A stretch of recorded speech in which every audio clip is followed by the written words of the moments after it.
Hello friends, Masha here. Welcome to the continuation of our Mantegna Tarot series.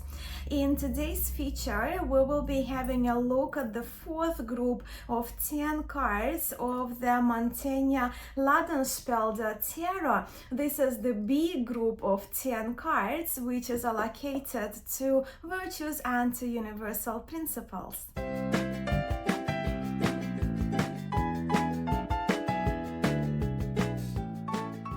As many of you now know, I myself find Mantegna Tarot absolutely beautiful, fascinating, and historically important too. I have been enjoying doing my deep dive into this Renaissance, non-standard, if you will, pack of Tarot cards. And my hope is also that those of you who have been following this series also find these videos helpful and interesting in your discovery and in your studies of Mantegna Tarot. This is part 6 already, with 2 more videos to go in the series after this one. As usual, all the previous videos of the series, from the brief history and the structure of Mantegna Tarot to the first 30 cards that we examined already in the series, will be linked for you through the link to the playlist I created as well on my channel for Mantegna Tarot series. So in today's video, we will be progressing into the fourth B group of this tarot. That is to say, we will be looking at the cards from 31 to 40, and they are the cards that are dedicated to cosmic principles, along with cardinal and spiritual or theological virtues. So without further ado, let's have a look at the first 3 cards in this B group, and they are the cards of Iliaco, Chronico, and Cosmico, which can be seen as spiritual entities in this tarot, and also they represent the spiritual entities of that time, and they also can refer to cosmological principles. So here in cards numbered 31, 32, and 33, we see Iliaco, Chronico, and Cosmico opening group B, which is the second last group of 10 cards. So we have 10 today, 10 for the next video to finish off the series, right? Cards from 31 to 40 for today's video. And these 3 cards, they are considered the cosmic principles, which of course refer to the main universal laws, which at the time were believed to regulate the universe, with Iliaco being associated with the light, Chronico being linked to the time, and with Cosmico, as the name suggests, being linked to cosmos. We also can refer to these 3 cards as geniuses, as they can be seen as the guides or spirits portraying the spirit behind these cosmological principles. So Iliaco is the first in this group, and Iliaco is the genius, or we can say the spirit, right? The spirit of the sun. So we see the Iliaco depicted with wings in profile, right, standing, facing over to the left, and holding what appears to be the sun in his right hand, which his gaze is focused on. And the sun seems to be covered partially by the moon. And yes, so this entity of the sun is kind of shown anthropomorphic, looking back at Iliaco, symbolizing that elimination of the light. We do see only half of Iliaco's face, right? Because he is depicted in the profile with the other half of his face being hidden, not shown to us. And next, of course, we have Chronico, and Chronico is the genius or spirit of time. So Chronico is also shown winged and standing, turning over to the left.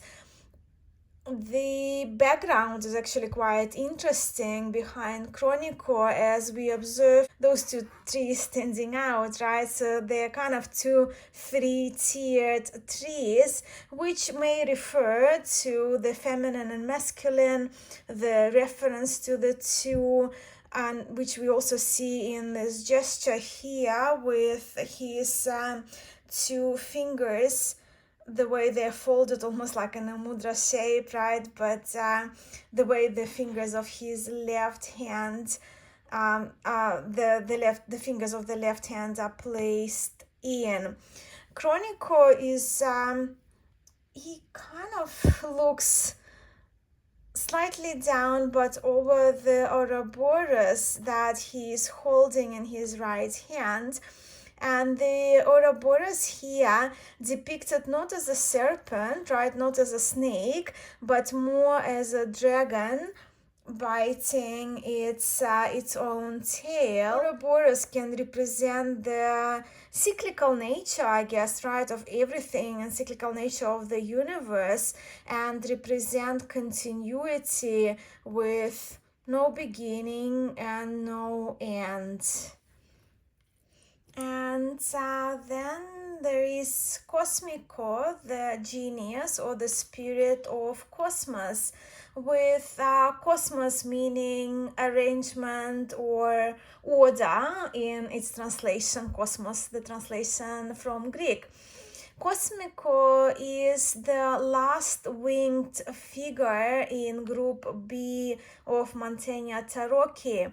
Unlike Iliaco and Chronico, Cosmico faces straight ahead at us.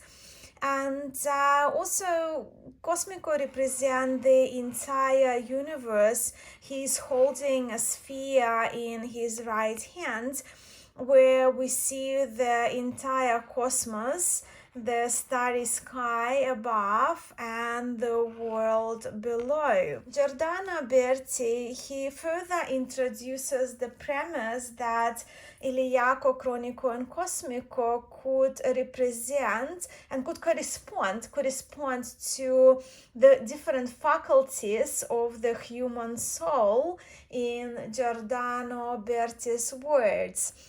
To me, this hypothesis makes much sense when it comes to form a bridge connecting these three cards with the 7 spiritual virtues to follow to complete this group of 10 cards in Mantegna.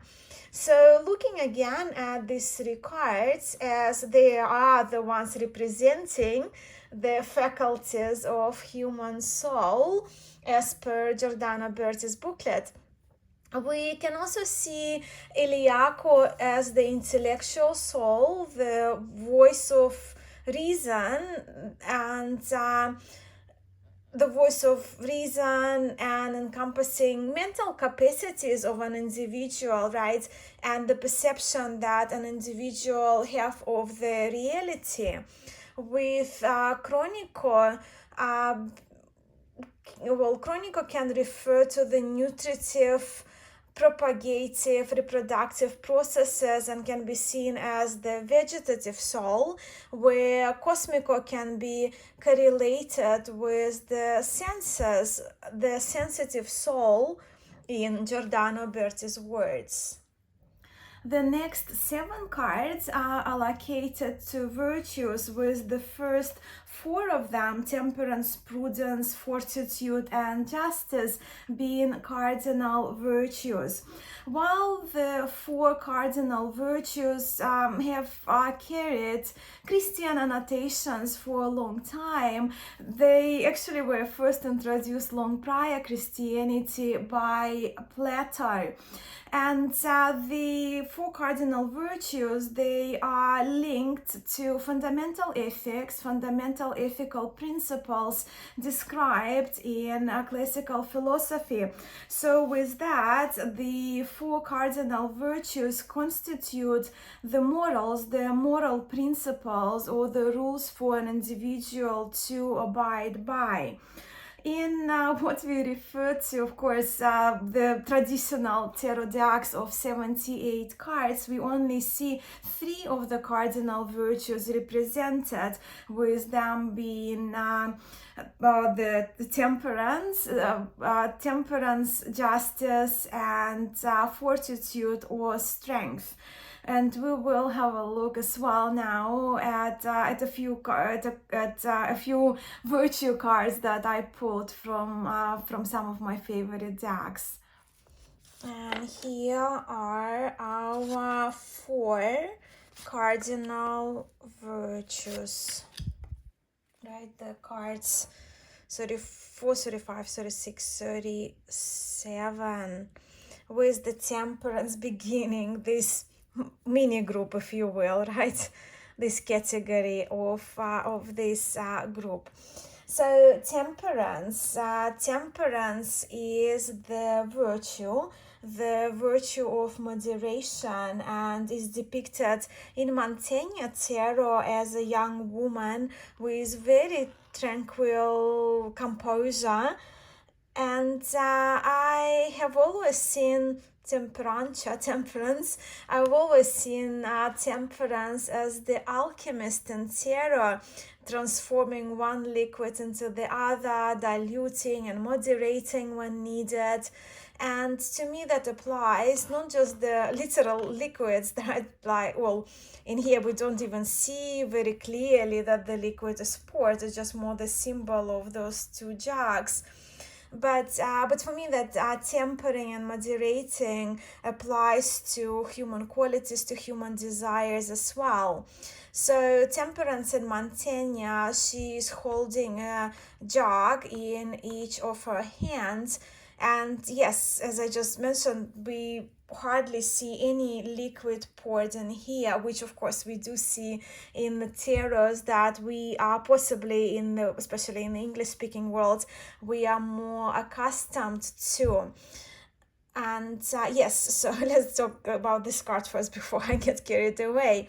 So at her feet we see a little weasel looking animal, and this animal is pictured by looking in the mirror on the ground, looking at itself. So according again to the booklet by Giordano Berti, weasels and ermines were symbolically associated with truth, purity, clarity during the Middle Ages. It's interesting actually when you know how in our tarot decks that we are, the more popular tarot decks of 78 cards, we do have 3 cardinal virtues featured, and one of them being temperance. As we have just seen in the last 3 cards of Iliaco, Cronico, Cosmico, those male figures depicted winged, but the virtues, they are not depicted with wings yet. We do see similarities, so much resemblance, right, between temperance cards and, you will see about the fortitude and justice as well with our tarot decks. But in tarot decks from Italian lineage, from Marseille lineage, from RWS, right, we do see temperance winged, but of course we do see striking similarities of the position of the hands and the positions of the jugs. So in here I have the Tarot de Marseille, for those of you if you're curious, Jean-Pierre Payen Tarot of 1713 for your reference. And I do have Tarocco Sopraffino here, so this tarot is from around 1830, so Italian deck, an extremely beautiful deck. So we see for your reference, for my ceiling lights, it's kind of getting dark here. It's the evening when I'm filming it, but even more so, you can see the tranquility of the face is so to me, it's very much in line, right, with Soprafino Tarot. But yes, so we do see how temperance is temperance across the board, where in RWS, the difference, I guess, in here, also winged creature, right, as we see in these two tarots, but in Tarot de Marseille, Soprafino, temperance is still tilting her head over to the left, where the temperance is depicted as the angel in RWS facing straight ahead. But again, that was of course of a later interpretation of temperance. And next cardinal virtue is prudentia. Prudence, which of course we don't see in our 78 card packs, but yet it's considered a cardinal virtue, right? Has been for the longest time. So prudence well, yeah, if you've been following my series, you know that this deck by Rinascimento Italian style art, that's the cover box, we do see different 6 languages and the title of the card translated into 6 languages. But prudence is the virtue of wisdom. Here we see prudence two-faced and in profile, with the left side being a face of the older male, where the right side is portraying a female face gazing into the mirror, forming the third face, and the mirror is held by a cherub, which she's holding in her hand. In the other hand, we see a compass here, suggesting, you can see the compass, that suggests the means of measuring every action, talking about wisdom, right? So measuring every action before making a decision. Regarding 3 phases of prudence, I would once again like to refer to this booklet and quote from here. So prudence consists of remembering the past, elderly phase, gazing into the past, ordering the present, this useful phase, and contemplating the future, the face in the mirror. We also see a dragon creature at the feet of prudence, and yes, the dragon possibly can also refer to wisdom associated with prudence as the virtue, but also possibly the dragon is posing danger to prudence and invites us to exercise that wisdom, to exercise our judgment and caution. And moving on to fortitude. Fortitude in tarot known as fortitude, force, strength, and here in Mantegna Tarot Fortezza is fortitude portrayed in profile. She is armored, right, and very strong, with her strengths being confirmed with triple line references, right, we observe throughout the cards, along with the broken column that she's holding onto with her left hand, and she's holding on a spiked weapon in her right, with her right hand. So 3 lions, the top part of her dress is draped as the face of the lion, and so she's also wearing the lion headpiece. The little lion at her feet looks almost tame, appearing from the folds, from the drapes of the dress of Fortezza. And this little lion, to me, it looks like a really tame pet, looking straight ahead at us, so possibly becoming even her pet, but also her protector. This card, while of course when we do see the lion references in tarot, right, very much so, we see it in different depiction, different envisioning of it, more forcing of the line, when here the line has been tamed already in RWS, whether forcing or petting the lion, right, or giving the lion a treat, if you will.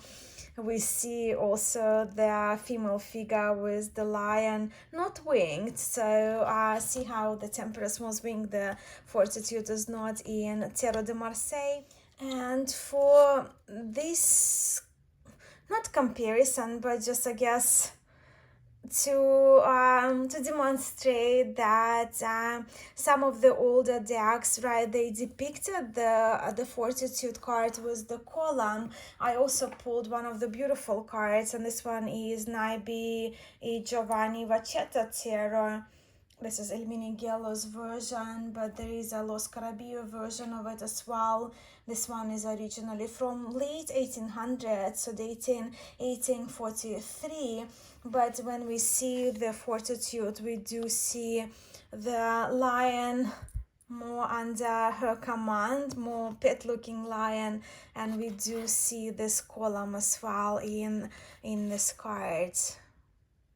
So that's the Fortitude, force, strength, fortezza, right, for you.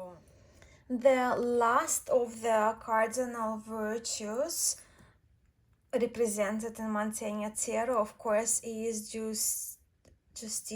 justice, shown like all the other virtues, not just the cardinal ones, but three more to follow after, as shown as a female figure. The Justice, she is facing straight ahead at us and looks very familiar once again to Justice that we see in the tarots that, well, in tarots, right, in whatever is referred to as a standard tarot. I don't know what standard is anymore, but I think you get my point. So that's our Justice of Tarot de Marseille. And I do love that the sword is not facing exactly straight up, right, but slightly angled, as we see, of course, in both of these cards, and the scales as well for Justice. The difference between more, I guess, tarots, more popular tarots or lineages of tarots that we see either Major Arcana or 78 card decks, that Justice is generally depicted seated, just as we see in Soprafino Tarot here, just as we see also straight ahead facing Justice in RWS, where in Mantegna Tarot the Justice, as all the other virtues, she is depicted standing. The sword is in her right hand here and represent discernment, where the scales, of course, in her left hand refer to, well, originally the scales refer to weighing the souls, right, talking about the spiritual attributes, the Christian attributes to the cards, but also they can be seen as weighing of our morals, our virtues, our morals, our ethics. As we have noticed now, right, you probably would have noticed this parallel that we see in the virtues, that every virtue has an animal, or well, mystical creature. In the dragon case of the Prudence, right, has a companion of some sort of animal looking or mystical looking companion creature. And with the Justice, we see here the bird resembling a crane or heron at her feet, holding onto a stone-like object in its claws. I think that it needs mentioning that with the ascending structure of the Mantegna Tarot and with this group of 10 cards being second last, and with that, this group of cards would be referred as the second highest group, right, when it comes to the progression in this tarot, but also this tarot is structured to describe the progression of a human. So this group does introduce those rules and moral principles for an individual to live by for the purposes of personal, of moral, and of spiritual development.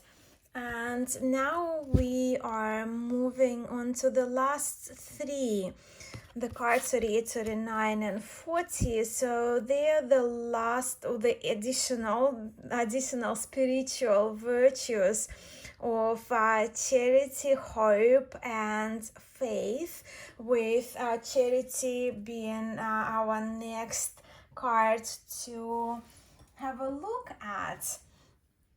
So charity,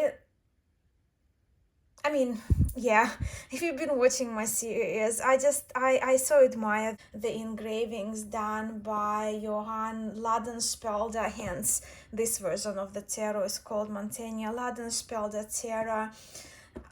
Beautiful art, right? But anyway, Charity is shown here standing and holding a bag, which she's turning upside down, she has turned upside down to allow what looks like little seeds or little breadcrumbs to to fall, like, right, to feed possibly the birds. So you can see this bag, but also you can see that with her other hand, she is opening the cape at her heart space, possibly even opening her heart space from which the flames are, from which the flames are coming out. So the charity, she is truly here depicted as the giver, and literally, right, warm-hearted, given the flames coming out of her heart. So is warm-hearted opening the heart, right? So is we see in the bird here. Yes, the mother bird, her wings are open, but also she is opening her heart for her offsprings to feed from her heart. So yeah, a lot of symbology in this card, in the card of charity, for us to ponder, to contemplate on. Next one is Speranza, and Speranza, of course, is hope, and so is she shown female figure, as we see in the virtues, looking towards the bright light shining from the above, with her palms placed together in the gesture of prayer, in the gesture of hope. Her companion, now that we established the cards, they have companions, the virtues, they have companions, animal, mystical creature companions. We see the bird that we can associate with the phoenix, as the bird is sitting on the flames. Phoenix, of course, phoenix rising from the ashes, as the symbol of speranza, the symbol of hope, of rebirth and renewal. And our last card is faith. Considering this hierarchical order, faith would be the highest of the virtues, and it's the virtue of devotion. Did you hear Cheppy barking? Her companion is a dog. Right. Very timely, right? Yep, here he goes again behind my door. So yes, the companion of the faith is a dog, and of course dog is the symbol of loyalty and faith, and this little doggy is an adorable one. As you can see, it's one of these occasions I guess I would allow Cheppy to participate there in the background. But as you can see, this tarot was created in the kind of old ways, with all the stains kept, right? If you're wondering about this staining here. So yes, the dog, symbol of loyalty, symbol of faith.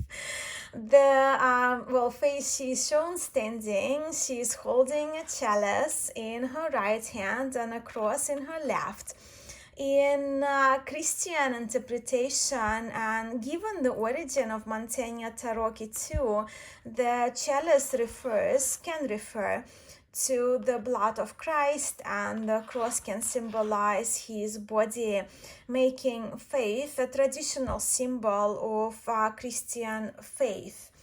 But outside of the Christian interpretation, I think we can also see faith as the symbol, just a symbol, right, of devotion, of loyalty, of commitment, and also commitment based on the trust deserved. So with the last card, now this have been the second last group of 10 cards of Mantegna LadenSpelder Tarot, teaching us about 3 cosmic principles, 4 cardinal virtues with 3 further spiritual and theological virtues. Now, as we are coming to the end of the video, that would be the time when I would pull a card for us. And for this group of cards, I would ask a question of what attitude we can foster today. But as you probably heard just now, if you've been watching all the way through, as I was showing the last card, faith, and that's our card for today, Cheppy made himself heard. So if you haven't met Cheppy, that's my little dog, that's my Cheppy. He's so happy to be in the room. I hope you enjoyed our today's feature. Next time we will be finishing our journey through the cards of the Mantegna LadenSpelder Tarot, and we will be discussing the highest group of 10 cards in the hierarchy of Mantegna, and that's the A group, the highest group, which is dedicated to planets and astral spheres. Thank you so much for watching. Until next time.